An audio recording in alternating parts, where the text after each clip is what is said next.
Pues como lo anunciábamos antes de la pausa, nos atiende a esta hora el superintendente delegado adjunto para intermediarios financieros y de seguros, que es el señor Felipe Noval. ¿Por qué?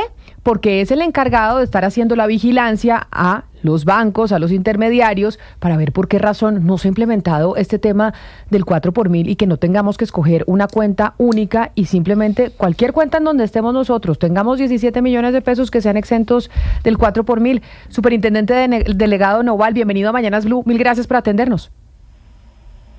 Camila, muy buenos días. Un saludo para toda la mesa técnica y toda la audiencia. ¿Cómo han estado? Muy bien, sí, señor. Y le pregunto, porque hemos hablado con varios protagonistas de esta historia sobre por qué no ha entrado en vigencia este sistema que, según la ley, pues en la reforma tributaria, debía entrar el 13 de diciembre del año pasado. ¿Qué es lo que ha pasado, superintendente, para que esto no esté funcionando y al final los más afectados seamos nosotros los usuarios? Camila, partamos de un principio, y es que la implementación del artículo 65 de la ley 2277 es una exigencia y una implementación de una norma de carácter tributario, pero que involucra a diferentes agentes. Involucra entidades financieras vigiladas por la Superintendencia Financiera de Colombia, involucra cooperativas de naturaleza financiera y de ahorro y crédito vigiladas por la Superintendencia de Economía Solidaria. Y el punto de quiebre es que todos esos agentes, que a su vez son agentes retenedores del GMF, deben contar con un único sistema, un sistema de información que permita esa verificación, control y retención del gravamen a los movimientos financieros. En la medida que hasta el momento todos los agentes que tienen que implementar este único sistema de información se encuentran aún en una fase de coordinación para la escogencia, la transmisión y la manera en que debe operar, no ha sido posible que entre en funcionamiento, aun cuando, como usted lo indica, el mismo artículo 65 mencionaba que debe implementarse en un plazo máximo de 2 años, o pena que si el sistema no es operativo como debería estar funcionando, pues deberá seguir aplicándose la normatividad anterior, que es el numeral primero del artículo 879. Superintendente Noval, ayer conversamos, le cuento, con Miller García, que es el presidente del gremio de los fondos de empleados, y nos contó algo que a mí me sorprendió. Nos dijo que la oferta que les hizo TransUnion y estas empresas que están operativizando este tema, les dijo que, o firmaron que después de 5,000 transacciones se les empezaba a cobrar 300 pesos por cada transacción. Y ahí yo le preguntaba... Y a eso súmele sí, que tienen que pagar un fee mensual, que les empezaron cobrando 10 millones de pesos, ellos dijeron que ni de fundas iban a pagar 10 millones y que entonces quedaron como en 500,000 pesos al mes. Sí, y supongo que también a otras entidades también se les cobrará, digamos, esto no es gratis, como nada en la vida es gratis. Y acá la pregunta de fondo que le quiero hacer, no sé si ustedes tienen las cuentas o la van a hacer, si esto se trataba de hacer una suerte de alivio tributario a los pequeños ahorristas por debajo de 16 millones para pagar menos 4 por mil, pero por otro lado nos van a empezar a cobrar todos estos fees y estos costos adicionales, ¿estamos seguros que en el fondo esto no es para que unas empresas ganen más plata y no va a significar un alivio tributario real? No, en absoluto, y partamos que lo que busca este artículo 65 no es generar alivios tributarios, porque la obligación sigue siendo la misma, esto es, o la exención, que cualquier agente, cualquier persona pueda realizar movimientos financieros hasta un tope de 350 VTs, unidades de valor tributario. Lo que pero interrumpirlo, claro, pero antes podía hacerle una cuenta, pero interrumpirlo, doctor Noval, pero sí creo que es un alivio tributario, porque si yo tenía 2 cuentas de 8 millones, ustedes podía tener estaba exenta de una. Alivio de uno, pero si en el fondo, claro, ahora yo puedo tener hasta 17 millones, alivio de 4 por mil, de 4 o 5 cuentas, en el fondo sí estoy pagando menos impuestos. Sí es un alivio pequeño, pero lo es. Entonces, le voy a hacer una pregunta. Si terminamos nosotros pagando más costos de transacción que el alivio tributario que se viene, pues al final esto está enriqueciendo unas empresas. Es lo que yo me pregunto. No se trata de esto. Y acá que quiero hacer una claridad frente a la finalidad de este artículo y también a los sujetos obligados a implementarlo. Una cosa son el total de entidades que hoy en día son agentes retenedores del GMF. Si miramos el total de entidades que son retenedoras, podemos estar hablando alrededor de 3.700 agentes retenedores. observemos que lo que busca o el sujeto de implementación de este artículo 881 es únicamente entidades financieras y cooperativas de naturaleza financiera vigilados por ambas superintendencias, pero que tengan una particularidad, que administren y abran cuentas de ahorro, depósitos electrónicos y tarjetas prepago abiertas o administradas de depósitos a la vista. Esto nos lleva a un subgrupo. En el subgrupo estamos hablando alrededor de 51 entidades financieras vigiladas por la Superintendencia Financiera de Colombia y un número alrededor de 122 cooperativas por parte de la Superintendencia de Economía Solidaria. Esto es, que el universo de las entidades que deben tener un único sistema de información es alrededor de 173 entidades. La dificultad frente a la operatividad y cómo quedó redactado este artículo 881 es la obligatoriedad de contar con un único sistema de información. Esto acá ha llevado que en los últimos 2 años los diferentes agentes, esto es, las 173 entidades, hayan realizado acercamiento con proveedores que les pueda prestar este servicio de ser el único sistema de información que a su vez le reporte a la DIAN. Nuevamente, esto es la implementación de una norma de carácter tributario. ¿Y eso qué lleva? Que si no lo hacen con un desarrollo propio, porque es una obligación universal para los 173 agentes, naturalmente el proveedor que ellos contraten pues cobrará unos fees y cobrará y ahí es donde yo tengo una pregunta, la distorsión. Señor Sí. Noval, que no sé si usted me la pueda responder y que además nos lo dijo ayer, pues por primera vez yo no lo había pensado así, el presidente del gremio de los fondos de empleados, que también son algunos que tienen que entrar en este sistema, y es: ¿por qué esto se le adjudicó para que lo hicieran unos privados y no lo hizo el Estado? ¿Por qué no lo hizo la DIAN? ¿Por qué estos terminamos dándoselo a 2 empresas privadas que van a hacer un negocio con este sistema y no lo hizo el Estado, cuando esto pues es una aglomeración de muchas entidades para tener información de los ciudadanos? Porque hoy en día la obligación recae sobre los agentes que tienen la calidad de agente retenedor del GMF. Lo que busca es hacer universalidad, que los ciudadanos, todas las personas, podamos hacer movimientos financieros, no claro, con una pero ¿por única qué eso cuenta, no lo podía hacer el sino Estado? con muchas más. ¿Por qué no lo podía hacer el Estado y lo tenía que hacer unos privados? Puede desarrollarlo el Estado mismo, puede desarrollarlo un privado. Claro, puede quedar en esa es mi de los mismos pregunta. agentes. Esa es mi pregunta. ¿Por qué lo hicieron los privados y no el Estado? ¿Por qué al final se tomó esa decisión cuando se estaba discutiendo durante estos 2 años cómo se iba a implementar esa ley? ¿Por qué se decidió que lo hicieran los privados y no el Estado? Porque el alcance de este mismo artículo 881 pone la obligación de implementar esta norma de carácter tributario a los propios agentes que son entidades financieras y cooperativas vigiladas por ambas superintendencias. Entonces, quienes deben buscar la manera de darle cumplimiento son las mismas entidades. No podemos como Estado, y mucho menos frente a las facultades de la superintendencia, entrar a coadministrar o indicar quién debería ser ese agente a realizar ese tipo de servicio, de ser el único sistema de información frente al GMF.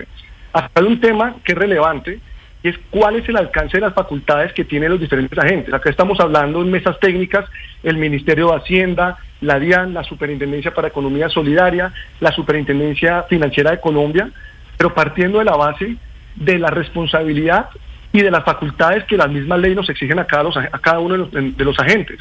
Para el caso de la Superintendencia Financiera de Colombia, nosotros no tenemos facultades para exigir que una entidad vigilada implemente una norma de carácter tributario. Nuestras facultades se limitan a vigilar, esto es, hacer inspección, vigilancia y control sobre actividades financieras, bursátiles, aseguradoras en el aprovechamiento de los recursos captados del público. Dentro de ese marco, sí podemos hacer ejercicios de supervisión con la intención de verificar y velar que las entidades cuenten con los desarrollos tecnológicos que aseguren el desarrollo de su objeto social.